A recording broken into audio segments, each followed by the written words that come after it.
Hello, সবাই কেমন আছেন? আশা করছি সবাই খুব সুস্থ আছেন। এখন আপনারা শুনছেন ক্লাস 9-এর পাঠ্যপুস্তক থেকে পাঠ রায়বাবু অর্থাৎ সত্যজিৎ রায়ের লেখা প্রফেসর শঙ্কু ও আশ্চর্য পুতুল। শুনতে থাকুন আগাম পর্ব। আজ 19শে মে। কাল রাত্রে ঝোড়ো হাওয়ার সঙ্গে একটা তীব্র উগ্র গন্ধ নাকে আসতে ঘুমটা ভেঙে গিয়েছিল। গন্ধটা অনেকক্ষণ ছিল। কিছু পরিচিত এবং কিছু অপরিচিত জিনিস মেশানো একটা নতুন গন্ধ। চেনার মধ্যে যেটা ছিল কপার সালফেট ও ফেরাস অক্সাইড, এছাড়া কেমন যেন একটা মিষ্টি মিষ্টি গন্ধ। সেটা কেমিক্যালও হতে পারে বা অন্য কিছু হতে পারে। মোট কথা, এই বাড়িতে কিংবা আশেপাশে কোথাও কেমিক্যাল নিয়ে কারবার চলছে। লিন্ডকুইস্ট যে বৈজ্ঞানিক, সে সন্দেহটা আরও দৃঢ় হলো। সকালে বুড়ো চাকর হাঁস এসে বলল, বাবু একটু বেরিয়েছেন, আপনাকে অপেক্ষা না করে ব্রেকফাস্ট খেয়ে নিতে বলেছেন। খাওয়া দাওয়া সেরে বাড়ির ভেতরে এবং আশপাশটায় একটু পায়চারি করে দেখলাম। এখানে সেখানে ঝোপঝাড়ের পেছনে ফ্লাক্স, টেস্ট টিউবের টুকরো এবং একটা মরচে ধরা বুনসেন বার্নার দেখে আমার মনে আর কোনো সন্দেহ রইল না। পুতুলগুলোর পেছনে একটা বৈজ্ঞানিক কারসাজি রয়েছে। আমার চোখে ধুলো দেওয়া অত সহজ নয়। একটা খটকা কেবল মনে খোঁচা দিচ্ছে, যে বৈজ্ঞানিক সে আরেকজন বৈজ্ঞানিকের কাছে নিজেকে শিল্পী বলে পরিচয় দেয় কেন?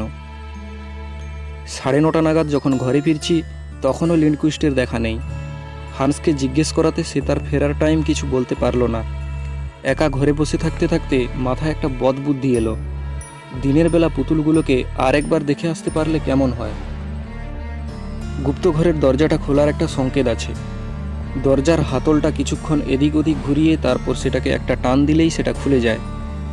গতকাল লিন্ডকুইস্ট হাতলটা নিয়ে কবার ডান দিকে আর বাম দিকে ঘুরিয়ে তারপর টানটা দিতেই সেটা আমি মনে মনে মুখস্থ করে রেখেছিলাম। সাধারণ লোকের পক্ষে অবশ্যই এই কাজ সম্ভব হতো না।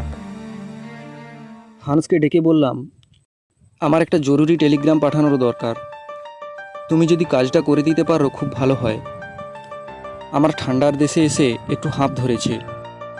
এতটা পথ হাঁটতে ভরসা পাচ্ছি না। হান্স অবশ্যই তৎক্ষণাৎ রাজি হয়ে গেল এবং আমিও আমার বাড়ির চাকর প্রহ্লাদের নামে একটা আজগুবি টেলিগ্রাম লিখে হান্সকে টাকা দিয়ে পাঠিয়ে দিলাম। হান্স রওনা হওয়ার আরও 5 মিনিট অপেক্ষা করে আমি বাড়ির গেটের বাইরে রাস্তায় গিয়ে দাঁড়ালাম। এদিক ওদিক চাইলে বহুদূর অবধি দেখা যায়, লিন্ডকুইস্টের কোনো চিহ্ন দেখলাম না। বুঝলাম সে ফিরলেও মিনিট 15-র আগে নয়। ভেতরে ফিরে এসে গুপ্ত দরজায় গিয়ে মুখস্থ মাফিক হাতলটা এদিক ওদিক ঘোরানোর চেষ্টা করলাম। যথাসময়ে একটা খচ শব্দে দরজাটা খুলে গেল।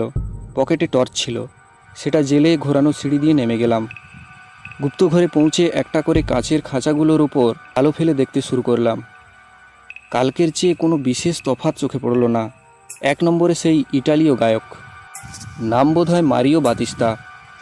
2-এ রয়েছেন মিষ্টি যোদ্ধা বব স্লিম্যান। 3-এ ফরাসি পর্যটক আরি ক্লেমো। 4-এ জাপানি সাঁতারু হাকিমোতো। 5-এ সেই জার্মান কবি, নাম মনে নেই।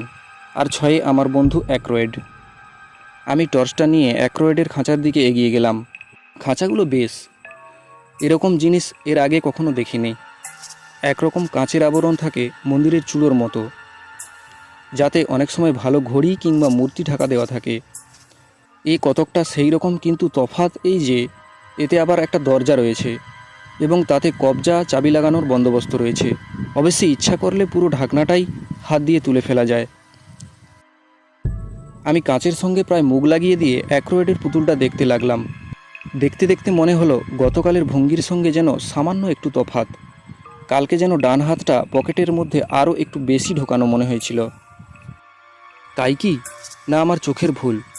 এমনও হতে পারে যে পুতুলগুলির অঙ্গ প্রত্যঙ্গ নাড়ানোর ব্যবস্থা রয়েছে।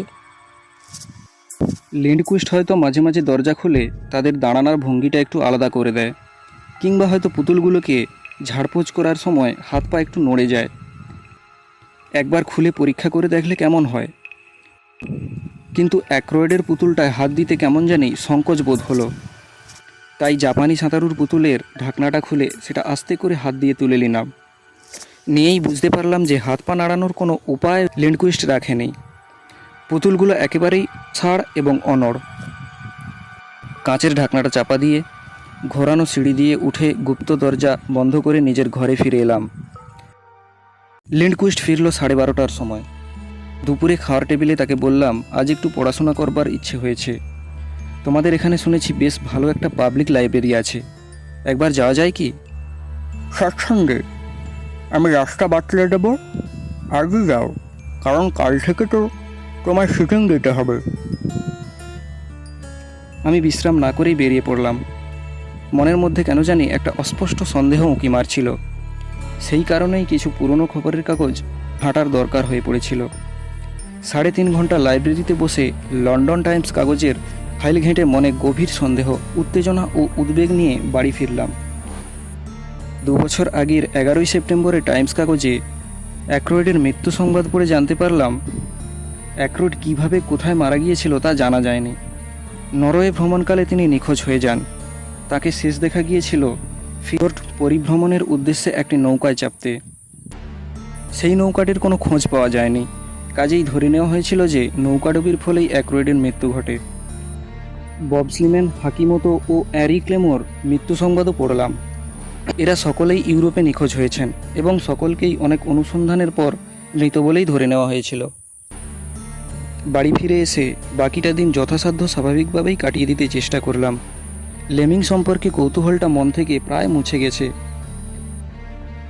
রাত্রে খেতে বসে লিন্ডকুইস্ট বলল, শঙ্কু, তুমি মদ খাও না?